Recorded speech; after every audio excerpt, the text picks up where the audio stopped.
Sri Lanka's most powerful news brand.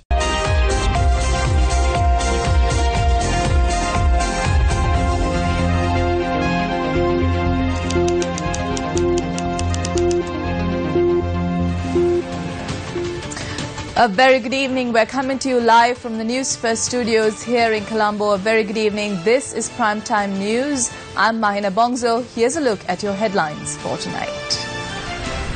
Prime Minister thanks Bond Commission for exceptional service in special statement.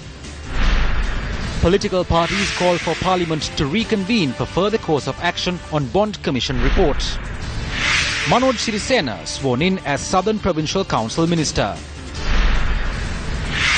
Sports Minister says Olympic Committee Chairman, Secretary and Treasurer are unsuitable to hold posts in any association.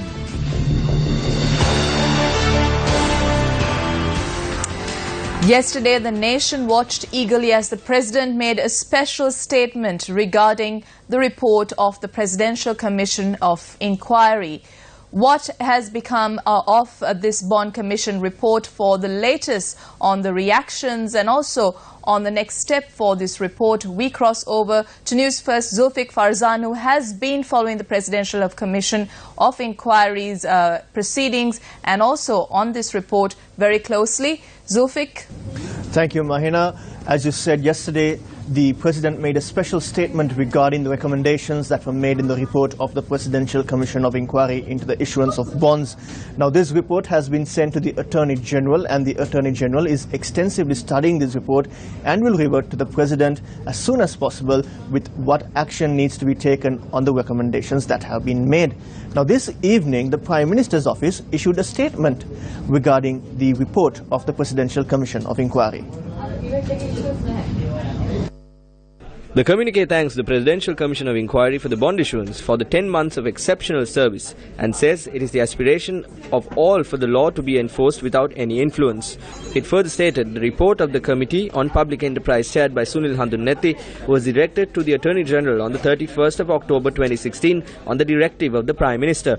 It reads, the responsibility of taking legal action on the bond issue was vested with the Attorney General in December 2016 by the Prime Minister and again in January 2018 by the President.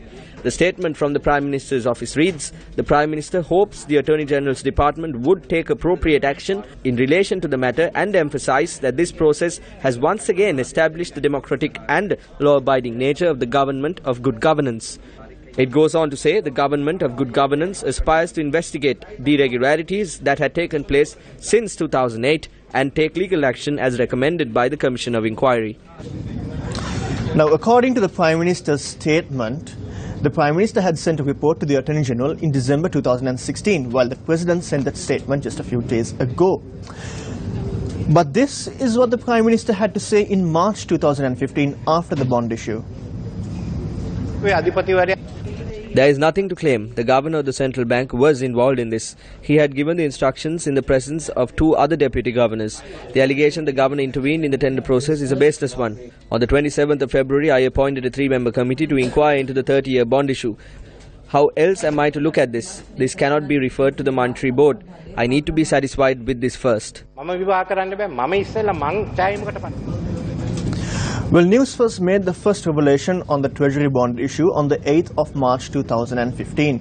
And soon after that, the President had instructed the President's Secretary to appoint or look into this bond issue. However, the Prime Minister was quick to appoint a 3-member committee, which is known as the Pitipana Committee.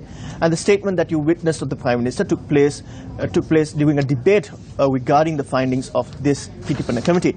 Now today, the JVP's Sunil Watagala, an attorney at law, explained this process of the Pitipana Committee that took place 2 years ago.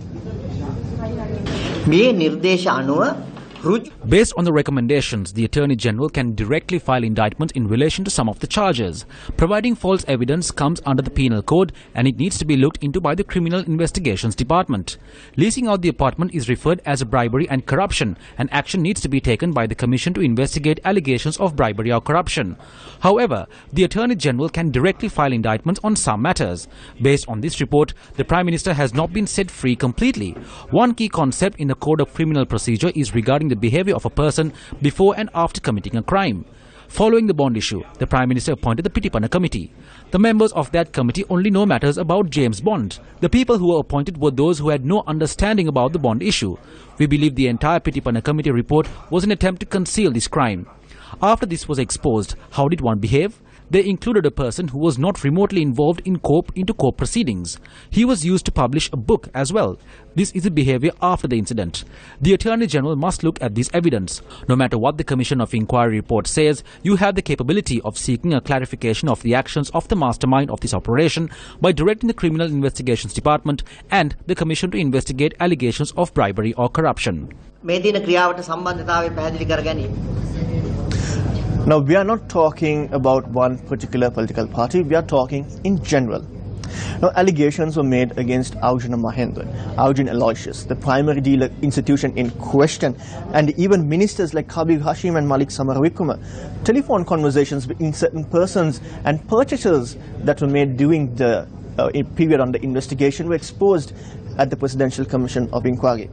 Now, the petty actions of single individuals have brought disrepute to a political party which undoubtedly was a pioneer in bringing democratic politics into Sri Lanka. So, should this one political party be responsible for the actions of single individuals? Senior banker Rusiripala Tendakone explained this on the Patigala program this morning. This is not an issue about a political party. The United National Party is an extremely good party which produced good gentlemen like D.S. Senanayake. It was the first democratic party which was created in our country. We should not reprimand the party because of a few people. To clean up the party, the few rogues should step out. Now, was the bond issue the only incident marred with fraud and corruption? No. Recently, we exposed the irregularities that marred the national carrier, Sri Lankan Airlines, where an 18-year-old aircraft was to be obtained to the fleet of the national airline, which in addition was at a cost of 30 million rupees, marred with more irregularity, solely because of the arbitrary actions of some individuals. Now, it does not end there. We also exposed the fraud and corruption centered around the Central Expressway, the issues surrounding the Rajagiriya flyover, and also the infamous coal scam. We will take a step further. Starting tomorrow, we will focus more on these incidents as well and expose all the fraud and corruption surrounding these incidents. One might question, what about the crimes of the previous administration? Will they be forgotten? No, they will not be forgotten. Here's a look. The WASIM THAJUDEEN homicide. On the 17th of May 2012, the charred remains of a rugby player, WASIM THAJUDEEN, was found in a car close to Shalika grounds in Narahempita. Even though this incident was initially claimed to be an accident, it was later confirmed that it was in fact a murder. Threats against journalists. In May 2008, defense journalist at the Nation newspaper Keith NOYAHR was abducted and brutally assaulted. On the 8th of May 2009, senior journalist Lasantha Wickrematunge was assassinated in Athidiya. Within a span of 2 weeks since the murder of Lasantha Wickrematunge, the chief editor of the Rivera newspaper, Upali Thenakun, was attacked by a group on 2 motorbikes. On the 1st of June 2009, journalist Poddala Jayantha was abducted from Nugegoda and inhumanely tortured. Attacks against media institutions. On the 6th of January 2009, the Depanama studio complex of the MTV-MBC media network was attacked using Claymore explosives. On the 25th of March of the same year, the office of the Udayan newspaper in Jaffna was attacked with a hand grenade. On the 22nd of March 2010, the Sirasa head office is attacked again. Nearly 4 months after the attack on the Sirasa head office, the Voice of Asia network is attacked. Information came to light of a scandal of over $6 million in the purchasing of 4 MiG aircraft and the overhaul of 3 MiG-27 and 1 MiG-23 aircraft of the Sri Lanka Air Force in 2006. A letter in this regard addressed to the Defense Secretary Gotabaya Rajapaksa by Ukrainian state-owned enterprise Ukrainmash was exposed by the media. The misuse of state funds and property. A case against former Sports Minister Mahindananda Alutgamage is underway over the purchasing of sports equipment using a sum of 53.5 million rupees belonging to the Department of Sports Development. Investigations are underway against MP Namal Rajapaksa under the Money Laundering Act over the misuse of 70 million rupees to organize a rugby tournament in 2013 under the guise that the funds were provided by a private company. Investigations are still underway against former Defence Secretary Gotabaya Rajapaksa into the incident where money was allegedly deposited into the D.A. Rajapaksa Foundation. Yoshida Rajapaksa accused of misusing government funds to launch CSN. A court case against MP Johnston Fernando is still underway over financial fraud at Lak Satosa. The former First Lady Shiranti Rajapaksa over the misuse of public property and funds for the non-governmental organization Cyrilia Savia. A court case against former Minister Basil Rajapaksa and Thirukumar Nadesan is underway regarding a 16-acre plot of land and a mansion in Malwana. Several allegations against former Minister Vimal Veeravansa, including the misuse of state vehicles and the possession of a fake passport. Gamini Senarath, the Chief of Staff of the former President. Former Chairman of the Telecommunications and Regulatory Commission of Sri Lanka, Anusha Palpita. Former Chairman of the Sri Lanka Ports Authority, Priyat Bandhu Wikrama. The former monitoring MP during the former government, Sajin Divas Gunawardena. Former Sri Lankan Ambassador to Russia, Udyanga Virathunga. And the signing of an agreement for a steel manufacturing plant with Nandana Lokavithana for 15 years without a competitive clause, tax-free, are just some of the major allegations against the former government. Political parties convening media briefings today state that Parliament must convene as soon as possible.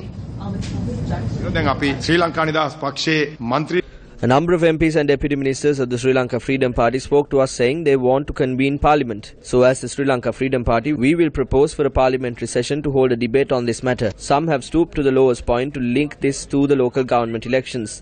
This has no connection to the local government election whatsoever. We can win the villages with ease today because we have a president who thinks about the country.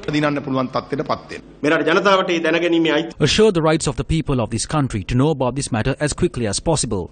So convene Parliament soon and don't let the same fate befall this report as it has to the Commission reports in the past. The President said he would not hesitate to enact the law. We are waiting anxiously till that statement is put into action without any hesitation. The joint opposition has made a statement that this Commission report should be tabled in Parliament. Convene Parliament soon and hold a debate on this report.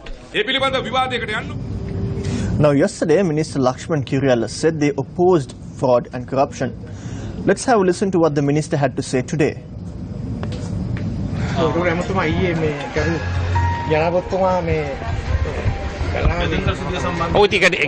That will now be sent to the Attorney General. The AG will take the relevant action. Was it like this during the previous government? During the former government, all the files were with Mahinda Rajapaksa and they intimidated the ministers with these files.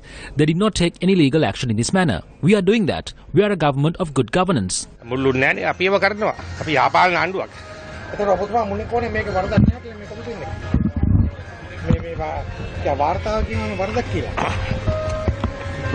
wrongdoers are not decided by the media. Remember that.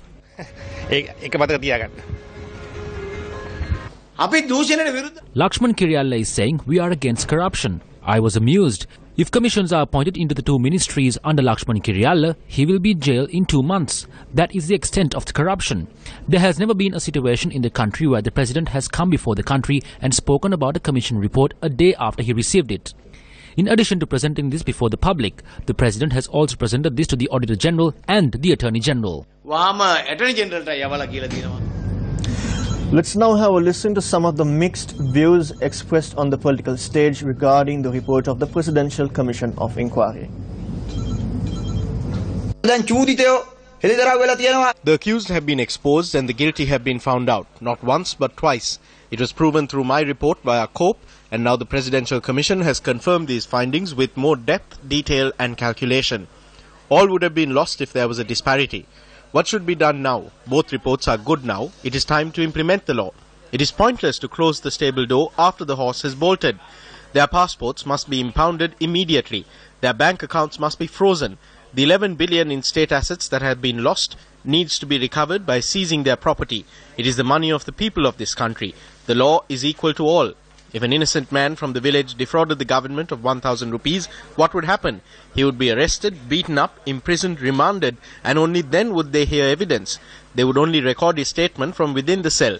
The law which applies to the ordinary man is the same law that applies to the bigwigs.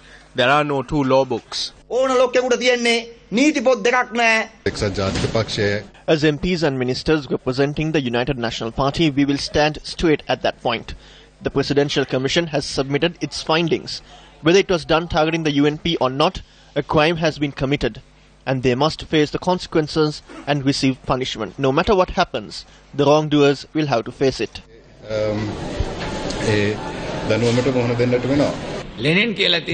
Lenin had said that in their fight for liberation, they would even break into the banks to get money.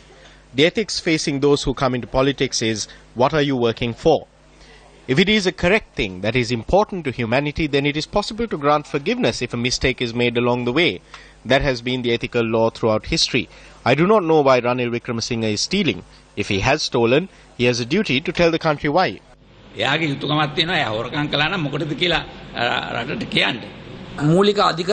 Since the Bond Commission functioned as a preliminary judicial proceeding, we accept the report submitted by the Commission. I wish to say that as an MP representing the UNP, I am of the stern stance that the tax money should be recovered from the family of Arjuna Mahendran and Arjuna Aloysius. Our government has established 3 high courts approved by the Cabinet. Once these 3 high courts are established within the month, we can hear the Bond case in one court and the report of the Commission on serious acts of fraud and corruption in the other 2.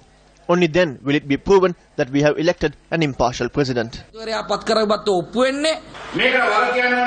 We state strongly, no one else but the Prime Minister of the country, Ranil Wickremesinghe, is responsible for this. If they are punishing Ravi Karunanayake for providing false evidence, then action should also be taken against Ranil Wickremesinghe. Ranil Wickremesinghe appointed the 3-member committee, and that committee said nothing has happened and there was no corruption there. Hand in your letter of resignation and go home within the week. We ask the President to use your sword now. Use your sword now and chase these rogues from the country.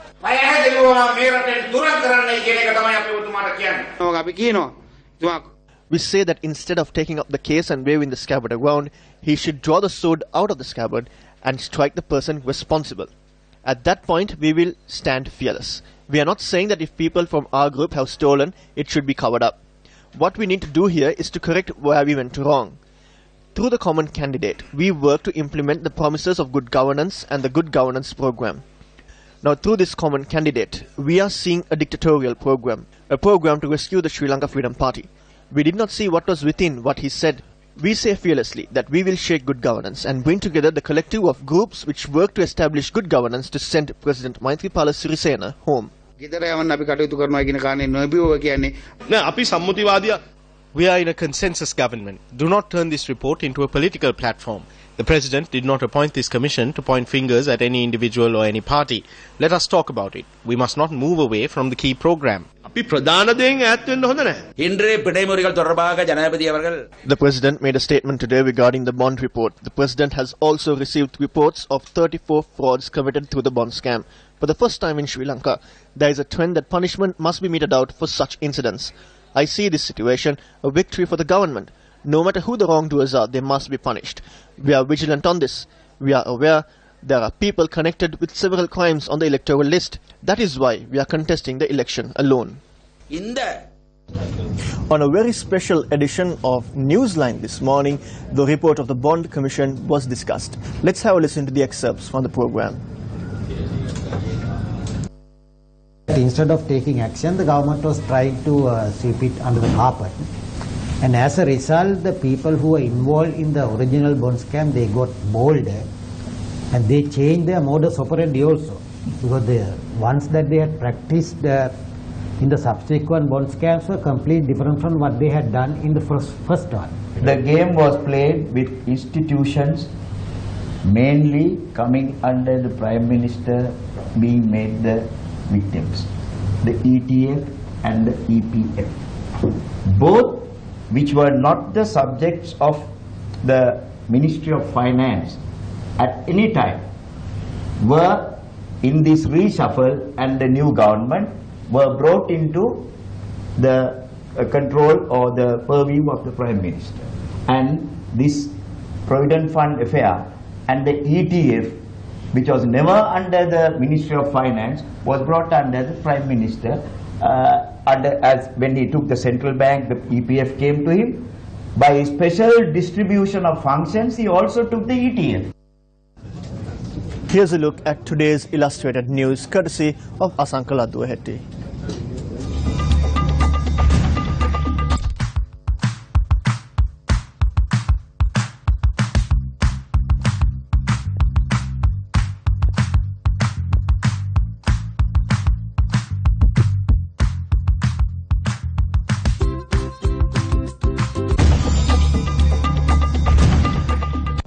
That's it for me from the newsroom. It's back to Mahina in the news studio. Thank you very much, Zulfik. We have more local news coming up after this short commercial break.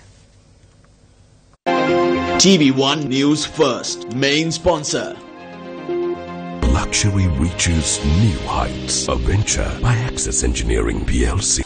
For the first time in Sri Lanka, now Kevilton USB power adapter. Specially designed to charge your mobile phone and tablet using an USB. Kevilton USB power adapter. Insist on Kevilton, your first choice.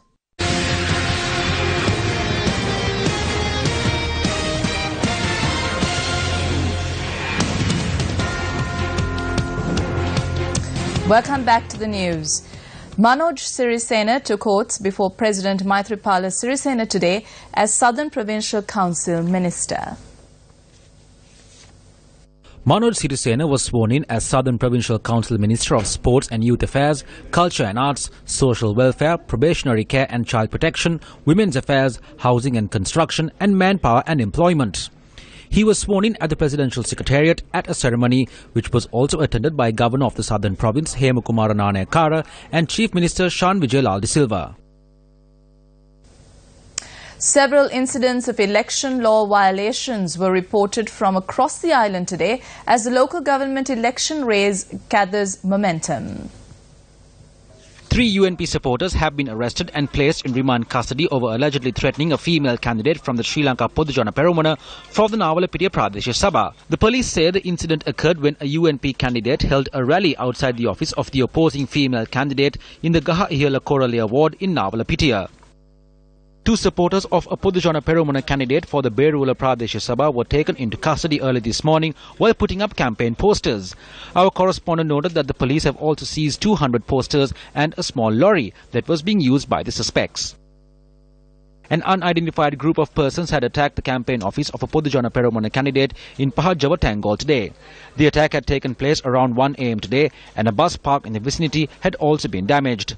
Whilst the identities of the attackers have not been uncovered as yet, the Tangol police are investigating the incident. Speaking at a media briefing convened by the Human Rights Commission of Sri Lanka today, its chairperson Dr. Deepika Udugama spoke about the legal culture of the country and its impact on the Human Rights Commission.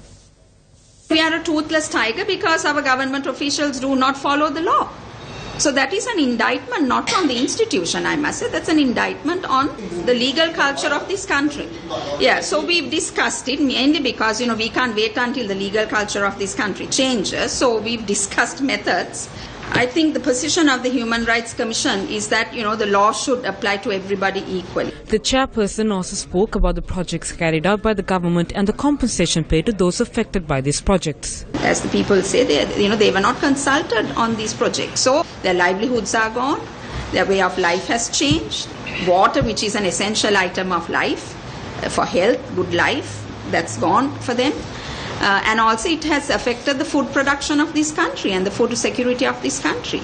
We have pointed out to the authorities that the level of compensation, computing compensation, has to be done on a much more reasonable basis. Let's go in for another commercial break. International news coming up after this.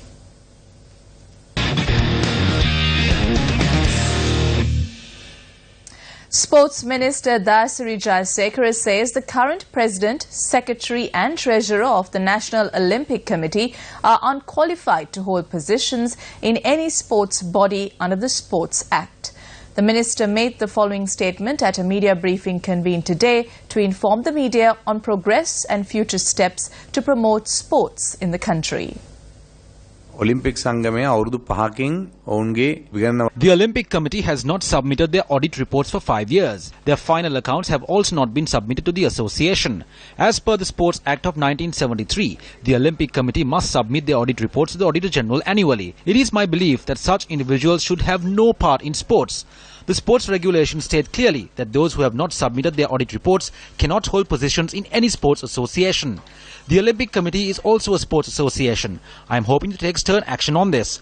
I do not care who the individuals are. What is important to me is that the sports law is applied equally to all. I have clearly instructed the Director General to immediately address a letter to all those who have been appointed to these associations, noting that the appointment of such persons to these associations is illegal, and therefore they must be removed and fresh elections must be held for these posts. Or the association must meet and take a decision on such individuals. Thereby, the President, Secretary and Treasurer of the Olympic Committee are unable to hold office in any sports body as per the sports law. We are all aware of this. They too are aware of it. Sportsfest made inquiries from the President of the National Olympic Committee, HOMICIDE Fernando, regarding the sports minister's allegations. Fernando maintained that the Sri Lanka Olympic Committee is accountable to the International Olympic Committee and not to the sports minister. He added that the audit report is submitted to all federations on the day of the Olympic Committee election. Furthermore, he noted that the audit report has already been submitted to the Auditor General. And that's it from all of us here at the MTV News Desk. Thank you very much for joining us. I'm Mahina Bongzo. Good night.